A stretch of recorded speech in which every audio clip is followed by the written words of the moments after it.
We use a lot of tiling and terraces and waterways, and all to prevent soil erosion and keep the soil where it's supposed to be on hillsides and stuff like that. The highway we live on, the south side of the road is literally flat as can be. And you go to the north side and it starts dropping off towards the English River. And so we get into some hills. And in those farms, we use terraces. And they're usually set up every 200, 240 feet. And they catch the water and basically make a dam so that way the water can't run all the way down the hill and wash the soil out and end up in the creeks and streams. And when that happens, we never get it back. And if anybody knows land values in the state, that soil is very valuable to us. So we don't want to see it go down a creek and stream any more than the next person. And that's why we use practices to hold our soil in place. And that's excellent, And tell me, those terraces themselves, are they grass or is it pollinator plants, or I don't know, what's in the terrace for folks who haven't seen one before? Right. So you've probably seen them and not noticed exactly what they are or what they do.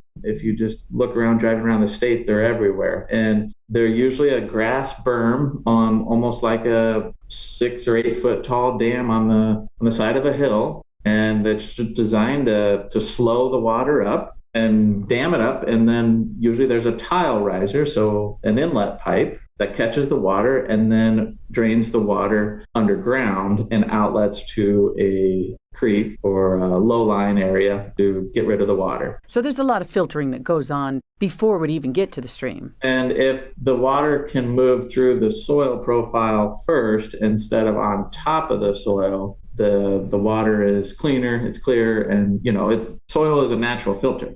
We have farms and neighbors have farms where the tiles outlet into their ponds, and because it's just a natural place to catch the water. And we go swimming in those ponds with our kids. And so those waters running out of the tile is some of the cleanest water you can get because it was filtered through the soil first. From any farmer's standpoint, you're always looking at how you do more with less, right? And whether that's reducing, can I grow the same 250 bushel corn on 150 pounds of nitrogen versus 200? Or chemicals used on a farm, And as all this stuff is getting extremely expensive, now is as good a time as any to figure out, can we do more with less? And just because input costs are so high.